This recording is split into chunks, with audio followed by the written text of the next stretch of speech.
Bangladesh one of the most beautiful countries in the world. আমরা হয়তো সবাই জানি আমাদের এই দেশটাকে বলা হয় প্রকৃতির ভূস্বর্গ। নদী নালা খাল বিল সহ অনেক পাহাড় রয়েছে আমাদের এই সুন্দর দেশটাতে। আমরা হয়তো অনেকেই কখনো ঘুরে দেখিনি বলে আমরা জানি না আমাদের এই দেশটা আসলে কতটা সুন্দর। আজকের এই ভিডিওতে আমি চেষ্টা করব আমাদের দেশের তথা আমাদের বাংলাদেশের কিছু সৌন্দর্য আপনাদের সামনে উপস্থাপন করার জন্য, ইনশাআল্লাহ। আমি আমার যাত্রা আজকে শুরু করেছিলাম উত্তরা হজরত শাহজালাল আন্তর্জাতিক বিমানবন্দরের সামনে থেকে। বর্তমানে আমি অবস্থান করছি ফার্মগেট মেট্রো রেল স্টেশনে। এখান থেকে আমার এবারের গন্তব্য হচ্ছে বাংলাদেশ সচিবালয়। এই মুহূর্তে আমি চেষ্টা করছি আমাদের মেট্রো স্টেশনের কিছু দৃশ্য আপনাদের ঘুরে দেখানোর জন্য। খুবই সুসজ্জিত আমাদের মেট্রো স্টেশনগুলো। এখান থেকে আপনারা চাইলে দুইভাবে টিকিট সংগ্রহ করতে পারেন, মেশিনের মাধ্যমে এবং ম্যানুয়ালি বলতে আপনাকে হাতে টিকিট দিয়ে দেওয়া হবে এবং আপনার হাতেই টাকা পরিশোধ করবেন। আর মেশিনের মাধ্যমে আপনাকে সম্পূর্ণ মেশিনের মাধ্যমে টাকা পরিশোধ করে আপনার টিকিট সংগ্রহ করতে হবে। আমার টিকিট সংগ্রহ করা শেষ হলো আর আমি এই মুহূর্তে প্ল্যাটফর্মের দিকে যাচ্ছি ট্রেনে ওঠার জন্য। এখানেও আপনি ট্রেনে ওঠার জন্য এসকেলেটর, একই সাথে হচ্ছে লিফট আর হচ্ছে গিয়ে সিঁড়ি, আপনি তিনটাই ব্যবহার করতে পারেন। আর আমি এসকেলেটর দিয়ে এখন উপরের দিকে যাচ্ছি।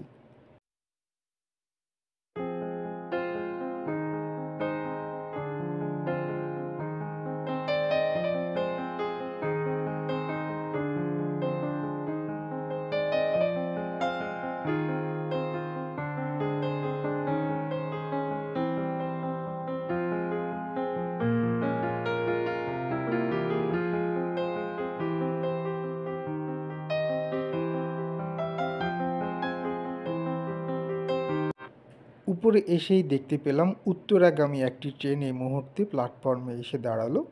এই ট্রেনটি চলে যাবে হচ্ছে উত্তরা দিয়াবাড়ি। আর এই ট্রেনটি যাত্রা শুরু করেছিল মতিঝিল থেকে। হয়তো অল্প কিছু দিনের মধ্যেই কমলাপুরের কাজ শেষ হবে, তখন আমরা মেট্রোতে করে উত্তরা থেকে একেবারে কমলাপুর পর্যন্ত যেতে পারবো। আর কিছুক্ষণ পরেই, অলমোস্ট প্রায় 2-3 মিনিট পরেই আমাদের ট্রেনটাও এসে পৌঁছালো। আমি এই মুহূর্তে এই ট্রেনটাতে না উঠে এর পরের ট্রেনের জন্য অপেক্ষা করছি। বলে রাখা ভালো, ফার্মগেট থেকে সচিবালয় পর্যন্ত যেতে আমাদের সর্বোচ্চ সময় লাগবে 4 থেকে 5 মিনিটের মতো। মেট্রো রেলের এই একটা সুবিধা, আপনি খুব দ্রুত সময়ের মধ্যেই আপনার গন্তব্যে পৌঁছে যেতে পারছেন। এই মুহূর্তে ট্রেনটি এখান থেকে ছেড়ে গেল আর এটির গন্তব্য হচ্ছে মতিঝিল। আর আমি ওয়েট করছি পরবর্তী ট্রেনের জন্য।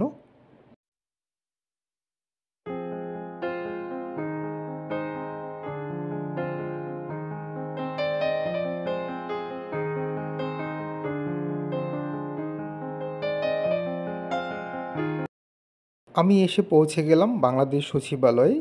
এটা হচ্ছে সচিবালয় মেট্রো রেল স্টেশন। এখান থেকে আমি এখন নিচের দিকে যাচ্ছি। নিচে গিয়ে আমার এবারের গন্তব্য হবে গুলিস্তান। আপনারা চাইলে বাংলাদেশ সচিবালয়ের সামনে থেকে গুলিস্তান হেঁটেও চলে যেতে পারেন, একেবারেই হাঁটা পথের দূরত্ব বলা চলে। আবার চাইলে আপনারা রিক্সা কিংবা বাসে করেও যেতে পারেন। রিক্সা নিলে সেক্ষেত্রে রিক্সা ভাড়া পড়ে হচ্ছে 20 থেকে 30 টাকার মতো, আর বাসে করে গেলে জনপ্রতি 10 টাকা ভাড়া দিয়ে চলে যেতে পারবেন। আমি এই মুহূর্তে চেষ্টা করছি সচিবালয় মেট্রো রেল স্টেশনের যে দৃশ্যগুলো, সেই দৃশ্যগুলো আপনাদেরকে ঘুরে দেখানোর জন্য। যেমনটা আগেও বললাম, আমাদের মেট্রো রেলের যেই ব্যবস্থাপনা, এটা খুবই পরিপাটি এবং খুবই সুন্দর।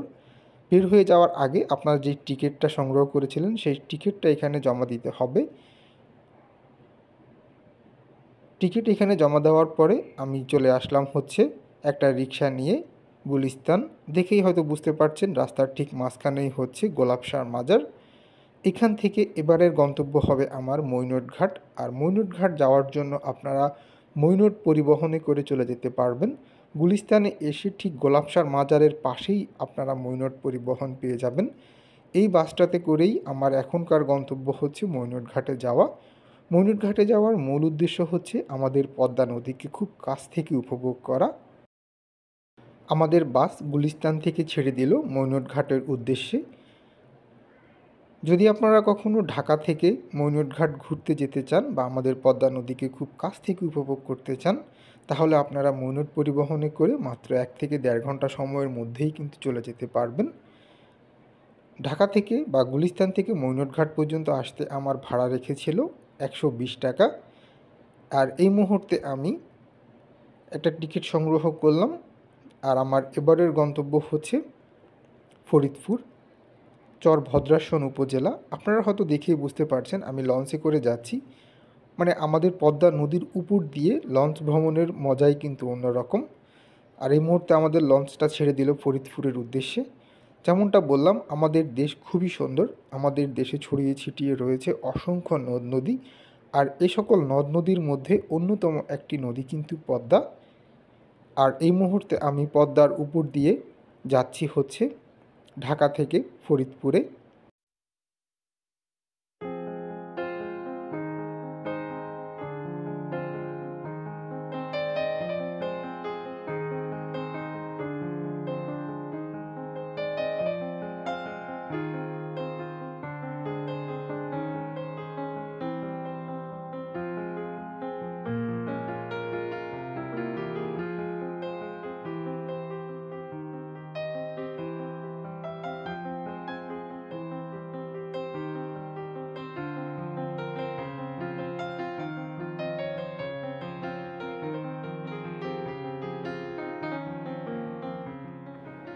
পদ্মা নদী এই অঞ্চলের মানুষের জন্য বলা চলে আশীর্বাদ স্বরূপ। পদ্মার ইলিশ সারা পৃথিবীব্যাপী জনপ্রিয়। দেখে মনে হচ্ছে কত শান্ত একটি নদী, কিন্তু কে জানে এই নদীটি কিন্তু হাজার মানুষের ঘরবাড়ি ভেঙে নিয়ে যায় প্রত্যেক বছর। এই মুহূর্তে বলা চলে আমরা নদীর মাঝ বরাবর অবস্থান করছি, কিন্তু একটু পরপরই কিন্তু আমরা আবার চর দেখতে পেয়েছিলাম।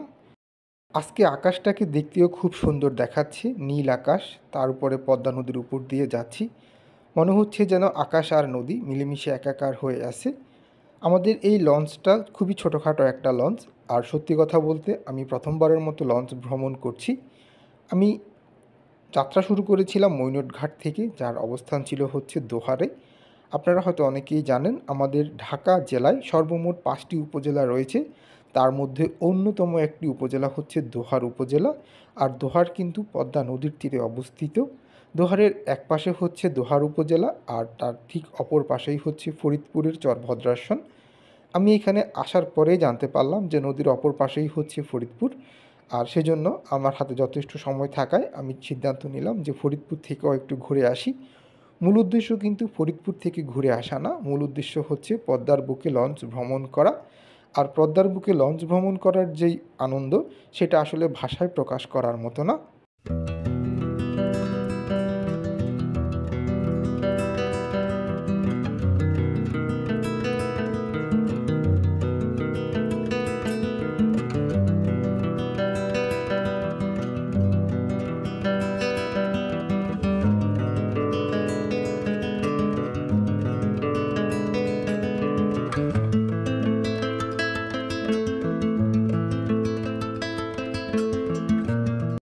কিছু স্কুল পড়ুয়া ছাত্রছাত্রীর সাথে কথা বলে জানতে পারলাম তাদের স্কুল হচ্ছে দোহারে। আর তারা ফরিদপুরের চর ভদ্রাসন উপজেলা থেকে দোহারে এসে ক্লাস করে। তারা প্রত্যেক দিন এভাবেই নদীপথে আসা যাওয়া করে। এটা হচ্ছে তাদের জন্য বলা চলে বাড়তি একটি পাওয়া, যে এত সুন্দর একটি নদীর উপর দিয়ে তারা প্রত্যেক দিন আসা যাওয়া করছে। তবে এতে কিন্তু তাদের সাথে কথা বলে জানতে পারলাম ভয়ও থাকে অনেক। নদীকে এখন দেখে যতটা শান্ত মনে হচ্ছে, সবসময় কিন্তু নদী এতটাও শান্ত থাকে না। যখন জোয়ার আসে তখন কিন্তু নদী উত্তাল হয়ে ওঠে। আর আমরা তো সবাই জানি যে আমাদের পদ্মা নদী কতটা খরস্রোতা।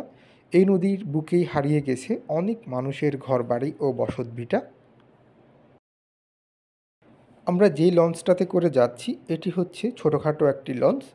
ওটি দোতলা বিশিষ্ট একটি লঞ্চ। এর নিচেও মানুষের বসার ব্যবস্থা রয়েছে, একই সাথে হচ্ছে উপরেও মানুষের ব্যবস্থা রয়েছে। তবে এই লঞ্চ দিয়ে যারা আসা যাওয়া করে তাদের বেশিরভাগ মানুষই কিন্তু নদী উপভোগ করতে করতেই যায়।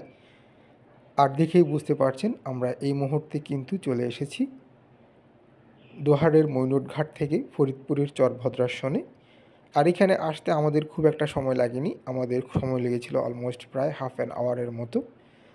আর এই মুহূর্তে এখানে আসার পরে দেখতে পেলাম যে ছোট ছোট অনেক লঞ্চ একই সাথে হচ্ছে বালু নিয়ে আসার জন্য যেই ছোট ছোট তারা লঞ্চগুলো ব্যবহার করে সেই লঞ্চগুলো।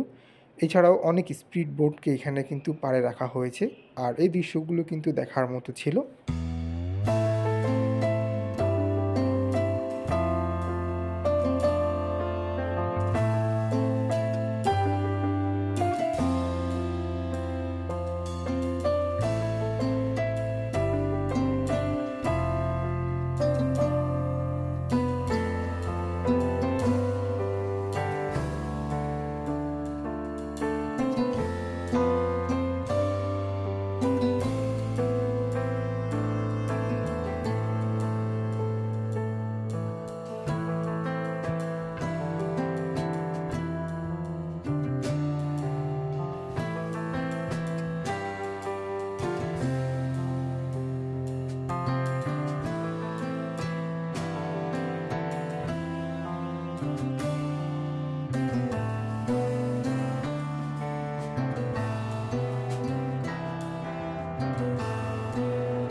লঞ্চ ভ্রমণ শেষে এবার আমাদের নিচে নামার পালা। এখানে আসার পরে একটা জিনিস আমি উপলব্ধি করতে পারলাম, নদীর সাথে সংগ্রাম করে যারা জীবিকা নির্বাহ করে তারা কিন্তু অনেক বেশি পরিশ্রমী হয়ে থাকে। সেটা হয়তো আপনারা এই মানুষগুলোকে দেখেই বুঝতে পারছেন। যাই হোক, এখন আমি চলে এসেছি বা এসে পৌঁছে গিয়েছি ফরিদপুরের চরভদ্রাসন উপজেলাতে। আমি এখন চেষ্টা করব ফরিদপুরের চরভদ্রাসন উপজেলার কিছু দৃশ্য আপনাদেরকে ঘুরে দেখানোর জন্য। আমার ইচ্ছা ছিল চর ভদ্রাসনে গিয়ে বা চরের দিকে গিয়ে চরের কিছু দৃশ্য আপনাদের ঘুরে দেখানো, কিন্তু এখানে কথা বলে জানতে পারলাম রাসেল ভাইপার সাপের উপদ্রব অনেক বেড়ে গিয়েছে, যার জন্য এই মুহূর্তে আসলে চরে প্রবেশ করা ঠিক হবে না। আর আমি যেহেতু একা ছিলাম সেজন্য সাহসও পাচ্ছিলাম না চরের দিকে যাওয়া। তবে আমি এখান থেকে এখন যাব হচ্ছে চর ভদ্রাসন বাজার, যেটা ফরিদপুরে অবস্থিত, বা ফরিদপুরের চর ভদ্রাসন বাজারও বলা চলে। বাজারে গিয়ে আমি চেষ্টা করব বাজারের কিছু দৃশ্য আপনাদের ঘুরে দেখানোর জন্য।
এখানে আসার পরেই দেখতে পেলাম যে ফরিদপুর থেকে ঢাকার উদ্দেশ্যে কিছু কলা নিয়ে যাওয়া হচ্ছে।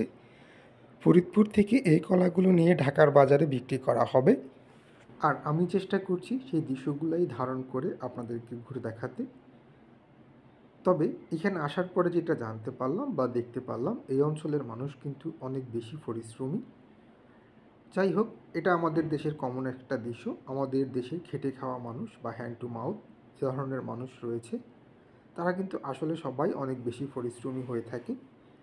আমি এই মুহূর্তে স্পিড বোটে ওঠার জন্য যাচ্ছি। আর যেমনটা বললাম, ফরিদপুরের চরভদ্রাসন বাজার ঘুরে এসে আমি এই মুহূর্তে আবার রওনা দিব হচ্ছে দোহারের মৈনটঘাটের উদ্দেশ্যে। আজকে মূলত ঢাকা থেকে আমার এখানে আসার উদ্দেশ্য ছিল মৈনটঘাট ঘুরে দেখা। এখানে আসার পরেই আমি যেমনটা বললাম যে জানতে পারলাম যে নদীর অপর পাশেই হচ্ছে ফরিদপুরের চরভদ্রাসন উপজেলা। সেই জন্য আমি লঞ্চে করে চলে এসেছিলাম ফরিদপুরের চরভদ্রাসন উপজেলা ঘুরে দেখার জন্য। কিছু সময় ফরিদপুরের চরভদ্রাসন উপজেলার চরভদ্রাসন বাজার এবং এর আশেপাশের দৃশ্যগুলো ঘুরে দেখার পরে এখন আবার আমি স্পিড বোটে করে রওনা দিয়েছি ঢাকার উদ্দেশ্যে। এখান থেকে স্পিড বোটে করে যাওয়ার জন্য জনপ্রতি আমাদের কাছ থেকে ভাড়া রাখা হয়েছিল 70 টাকা করে। আর আমার আজকে কিন্তু দুটো অভিজ্ঞতা হলো। প্রথমবারের মতো যেমন আমি লঞ্চ ভ্রমণ করেছি, একই সাথে হচ্ছে প্রথমবারের মতো আমি স্পিড বোটে করে পদ্মা নদীর উপর দিয়ে যাচ্ছি। এই আনন্দ বা এই অভিজ্ঞতার কথা ভাষায় প্রকাশ করার মতো না। তবে যখন স্পিড বোটে করে যাচ্ছিলাম তখন একটু একটু ভয়ও করছিল, বিশেষ করে স্পিড বোট যখন পানির সাথে ধোল খায় ওই সময়টাতে মনে হচ্ছে যেন এই মুহূর্তেই মনে হয় ডুবে যাচ্ছি আর পদ্মার বুকে ভেসে যাব, কিন্তু আসলে এমনটা হয়নি। আর আমাদের পদ্মা নদীকে এই মুহূর্তে দেখতে অনেক সুন্দর দেখাচ্ছে। যেমনটা আগেও বললাম, আমাদের পদ্মা নদী এই মুহূর্তে কিন্তু অনেক বেশি শান্ত। সবসময় কিন্তু নদীর এই শান্ত রূপটা থাকে না। আর এই রূপটা দেখার জন্য আপনাকে অবশ্যই আসতে হবে ফরিদপুরের চরভদ্রাসনে অথবা দোহারের মৈনট ঘাটে। দোহারের মৈনট ঘাটে আপনারা ঢাকা থেকে এসে ঘুরে যেতে পারেন। এটা বলা চলে একটা বিনোদন কেন্দ্র হয়ে উঠছে দিন দিন। অদূর ভবিষ্যতে হয়তো এই জায়গাটাই আমাদের দেশের অন্যতম বিনোদন কেন্দ্রগুলোর মধ্যে একটা হবে ইনশাআল্লাহ। আমি যেমনটা বললাম যে এখন আমি যাচ্ছি হচ্ছে ফরিদপুর থেকে দোহারের মৈনট ঘাটে। আর মৈনট ঘাটে গিয়ে আমি আবার চেষ্টা করব মৈনট ঘাটের কিছু দৃশ্য আপনাদের ঘুরে দেখানোর জন্য।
ফরিদপুরের চরভদ্রাসন থেকে মাত্র 10 থেকে 15 মিনিটের মধ্যেই কিন্তু আমি আবার এসে পৌঁছে গেলাম দোহারের মৈনট ঘাটে। যেমনটা আপনাদেরকে আগেও বললাম, আমাদের ঢাকা জেলাতে সর্বমোট 5টি উপজেলা রয়েছে। এই 5টি উপজেলার মধ্যে অন্যতম একটি উপজেলা হচ্ছে দোহার উপজেলা। আর দোহার উপজেলাতে যে কয়েকটি দর্শনীয় স্থান রয়েছে বা যে কয়েকটি বিনোদন কেন্দ্র রয়েছে তার মধ্যে অন্যতম একটি বিনোদন কেন্দ্র হচ্ছে মৈনট ঘাট। মূলত পদ্মা নদীকে কেন্দ্র করেই এই ঘাট গড়ে উঠেছে। এটাকে মৈনট ঘাট বলার কারণ হচ্ছে প্রত্যেক দিন সকালে পদ্মা নদী থেকে ইলিশ মাছ সহ আরও বিভিন্ন ধরনের পদ্মা নদীর মাছ নিয়ে এসে বিক্রি করা হয় মৈনট ঘাটে। আর বিকেলে এই জায়গাটায় মানুষের মিলন মেলা ঘটে।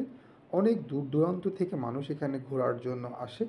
আর আমি এসেছিলাম বিকেলবেলা। আমি চেষ্টা করব অন্য কোনো ভিডিওতে সকালবেলার দৃশ্যগুলো আপনাদেরকে ঘুরে দেখানোর জন্য। আজকের এই ভিডিওতে আমি আপনাদেরকে মৈনট ঘাটে বিকেলবেলার যে সৌন্দর্যটা সেই সৌন্দর্যটা দেখানোর চেষ্টা করব ইনশাআল্লাহ।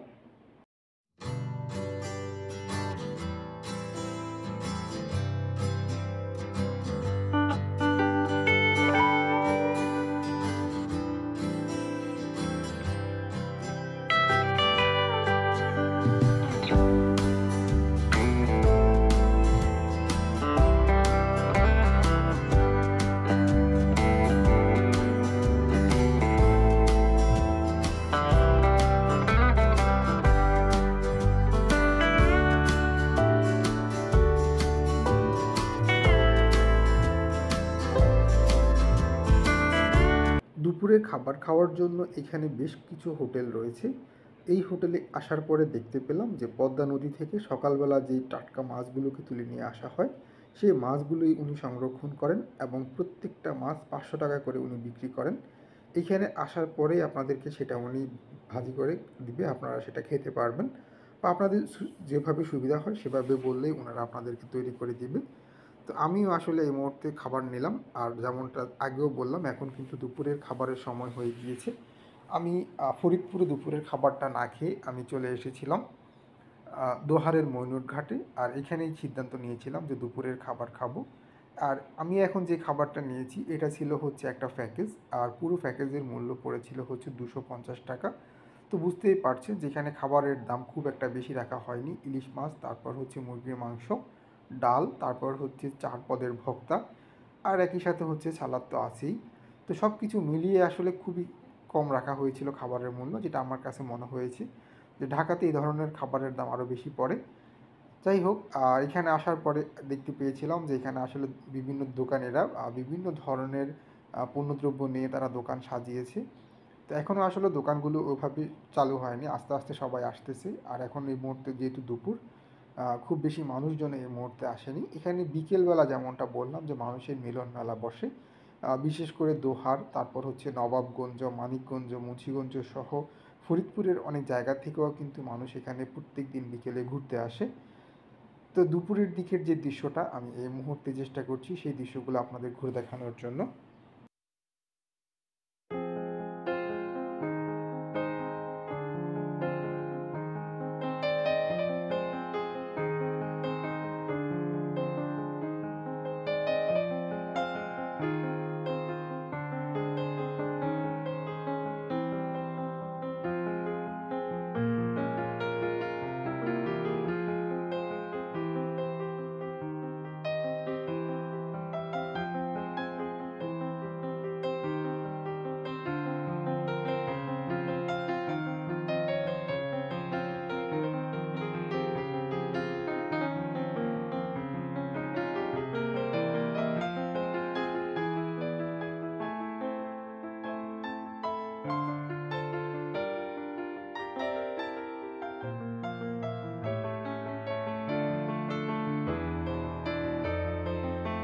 সত্যি কথা বলতে জায়গাটা অসম্ভব সুন্দর, বিশেষ করে আমাদের পদ্মা নদী বিকেলের দিকে দেখতে আরও বেশি ভালো লাগছে পদ্মার দৃশ্য। আর পদ্মা পাড়ের যেই দৃশ্যটা এই মুহূর্তে, সেই দৃশ্যটা আপনাদের দেখানোর চেষ্টা করছি। এখানকার বেশিরভাগ দোকানেই হচ্ছে পদ্মা নদীর আশপাশে বসবাস করে এ ধরনের মানুষজন। তারা তাদের জীবিকার ব্যবস্থা করেছে পদ্মা নদীকে কেন্দ্র করেই। আর এই বিনোদন কেন্দ্রটা গড়ে ওঠাতে তাদের জন্য সুবিধা হয়েছে, তারা বিভিন্ন ধরনের ব্যবসা করতে।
একটু ভিতরের দিকে আসার পরে দেখতে পেলাম যে উনি এখানে গোল বিক্রি করছে।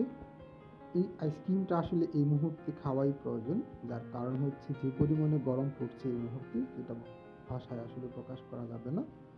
অনেক বেশি গরম পড়তেছে, আর একটু পরপর যখন পদ্মা নদীর পাশ থেকে বাতাস আসছে সেটা কিন্তু খুবই ভালো লাগছে। আর এখানে আসার পরেই দেখতে পেলাম যে বরফকে আসলে কিভাবে ছোট করা হয়। আসলে মানুষের প্রয়োজনে মানুষ বিভিন্ন ধরনের প্রযুক্তি আবিষ্কার করেছে। তো এখন আসলে পড়ন্ত বিকেল, আস্তে আস্তে কি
যেমনটা আগেও বললাম, দোহার, নবাবগঞ্জ, মানিকগঞ্জ, মুন্সিগঞ্জ এবং ফরিদপুর সহ আশেপাশের অনেক জায়গা থেকে মানুষ এখানে ঘুরতে আসে। এমনই একটি নৌকা আপনারা দেখতে পেলেন, ওনারা আসলে ফরিদপুর থেকে এসেছে আর নৌকা ভর্তি করে সবাই এখানে ঘোরার জন্য এসেছে। এছাড়াও আরও অনেক জায়গা থেকে, বিশেষ করে ঢাকা থেকেও কিন্তু প্রত্যেক দিন অনেক মানুষ ঘুরতে যায় এই জায়গাটাকে। আর যাবেই না কেন, এখানে প্রকৃতি মিলেমিশে একাকার হয়ে আছে। একদিকে যেমন আমাদের পদ্মা নদীর সৌন্দর্য, ঠিক তার অপর পাশেই দেখতে পাবেন গ্রামের সৌন্দর্য। সব কিছু মিলিয়ে যেন পদ্মা নদী, তারপর হচ্ছে প্রকৃতির সবুজ অরণ্য একাকার হয়ে আছে। অসম্ভব সুন্দর একটি জায়গা হচ্ছে দোহারের মৈনটঘাট। আপনিও চাইলে ঢাকার গুলিস্তান থেকে খুব সহজেই কিন্তু চলে যেতে পারেন বাসে করে। এছাড়াও আপনারা চাইলে কিন্তু সিএনজি রিজার্ভ করেও চলে যেতে পারেন এই জায়গাটাতে।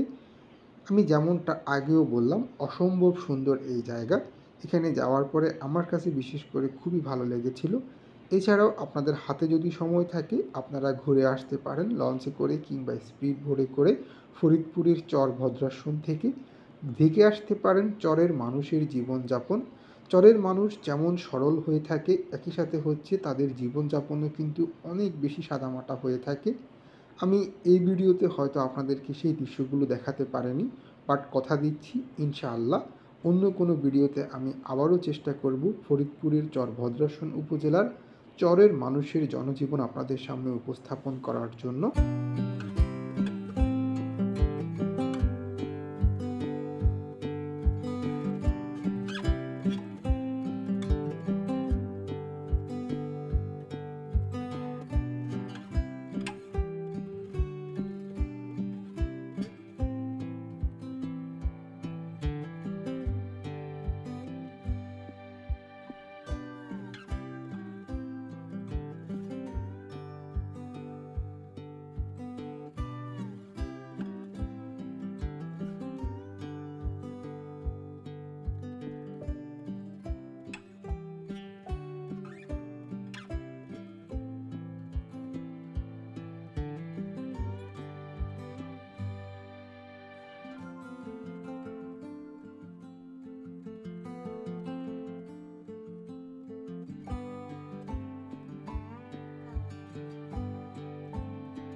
একটা সময় ছিল যখন সমাজের উঁচু শ্রেণীর মানুষজনের যোগাযোগের মাধ্যমই ছিল হচ্ছে ঘোড়া। তারা ঘোড়াতে করেই এক জায়গা থেকে অন্য জায়গায় ভ্রমণ করত বা এক স্থান থেকে অন্য স্থানে তারা যেত। আর বর্তমান সময়ে ঘোড়া একটি বিনোদনের মানুষের কাছে হয়ে দাঁড়িয়েছে। অনেক মানুষই ঘোড়ার পিঠে উঠে বা ঘোড়ার পিঠে চড়ে। যাই হোক, আমি এই মুহূর্তে চেষ্টা করছি পড়ন্ত বিকেলবেলার পদ্মা নদীর যে সৌন্দর্যটা, সেই সৌন্দর্যটা আপনাদের সামনে উপস্থাপন করার জন্য। বলা চলে দুপুর গড়িয়ে অনেক আগেই বিকেল হয়েছে, এখন কিন্তু সন্ধ্যে নামতে বসলো। বলে রাখা ভালো, আপনারা যখন দোহারের মৈনট ঘাটে যাবেন, আপনারা রাস্তার দুপাশে এরকম অনেক রেডিমেড ঘর দেখতে পাবেন। এই অঞ্চলে বা এই দিকটাতে অনেক বেশি রেডিমেড ঘর বিক্রি করা হয়, আর এই ঘরগুলো কিন্তু ঘোড়ার গাড়িতে করেই নিয়ে যাওয়া হয়। এই বিষয়টা আমি একদমই জানতাম না, যেটা এখানে আসার পরেই জানতে পারলাম যে ঘোড়ার গাড়িতে করে ওনারা এই ঘরগুলোকে গন্তব্যে নিয়ে যায় এবং খুব সুন্দর করে ঘরগুলোকে তারা যেখানে বসানোর দরকার সেখানে বসিয়ে দিয়ে আসে।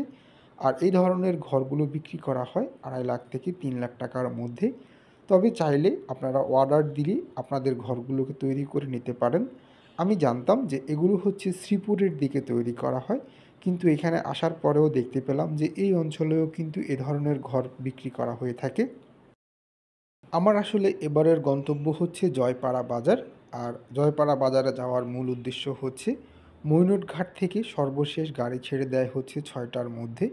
কিন্তু এই মুহূর্তে মৈনট ঘাটে আসলে কোনো বাসই ছিল না যেটা ঢাকার উদ্দেশ্যে যাবে।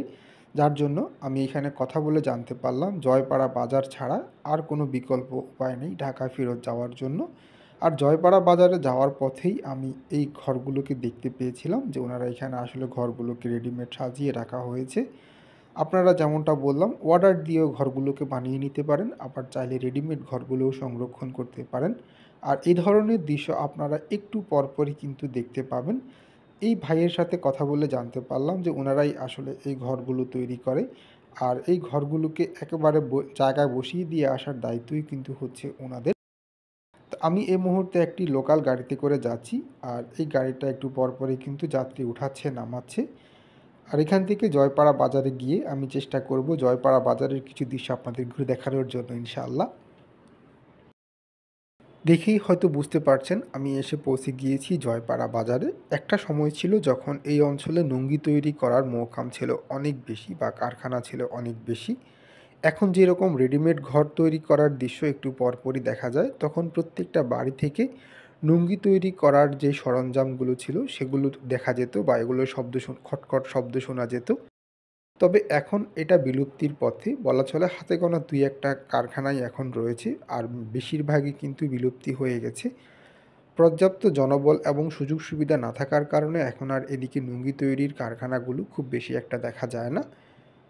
আমি এই মুহূর্তে আপনাদের চেষ্টা করছি দোহার জয়পাড়া বাজারের কিছু দৃশ্য ঘুরে দেখানোর জন্য। প্রত্যেক দিন সকালবেলা এখানে প্রচুর ইলিশ মাছ বিক্রি করা হয়, তবে বিকেলের দিকে সেটা পাওয়া যায় না। আর জয়পাড়া বাজারের উপর দিয়েই আমি এখন বাস স্ট্যান্ডের দিকে যাচ্ছি, আর ওখান থেকেই মূলত ঢাকায় যাওয়ার জন্য বাসে উঠব।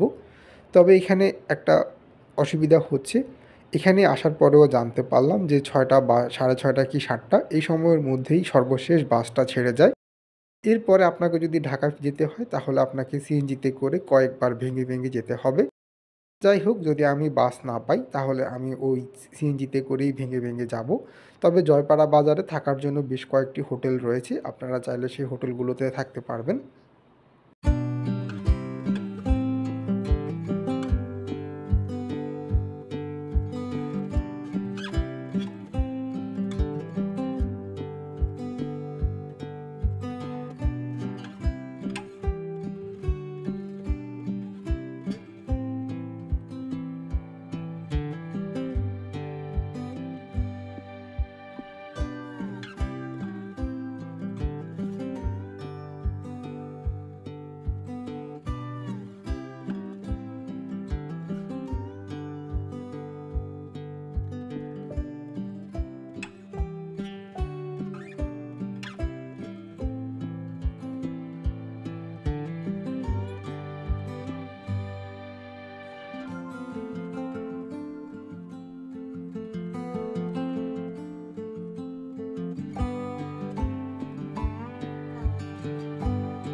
দোহার উপজেলায় যে কয়েকটি বাজার রয়েছে তার মধ্যে সবচাইতে জনপ্রিয় এবং সবচাইতে বড় বাজার হচ্ছে জয়পাড়া বাজার। আর এই মুহূর্তে আমরা অবস্থান করছি জয়পাড়া বাজারের কালীমা চত্বরে।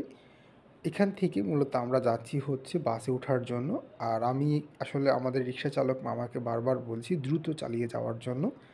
কারণ হয়তো সর্বশেষ বাসটা যদি না ধরতে পারি তাহলে কিন্তু আমাকে অনেকবার ভেঙে যেতে হবে বা অনেক কষ্ট হবে ঢাকায় যাওয়ার জন্য।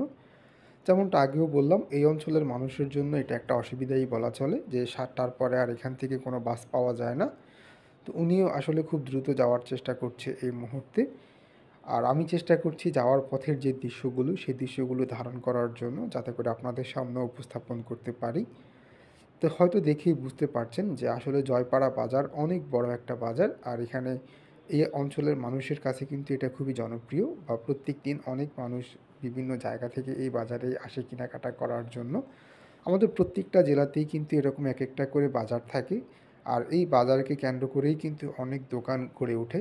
আর জোহার উপজেলাও কিন্তু এর ব্যতিক্রম নয়। দোহারের এই জায়গাটাকে কেন্দ্র করেই কিন্তু অনেক দোকান গড়ে উঠেছে, একই সাথে হচ্ছে অনেক মানুষের আনাগোনা হয়ে থাকে এখানে। আর দেখেই হয়তো বুঝতে পারছেন বিকেল গড়িয়ে কিন্তু এখন সন্ধ্যা হয়ে গেছে, সন্ধ্যা বলতে অলমোস্ট প্রায় রাত।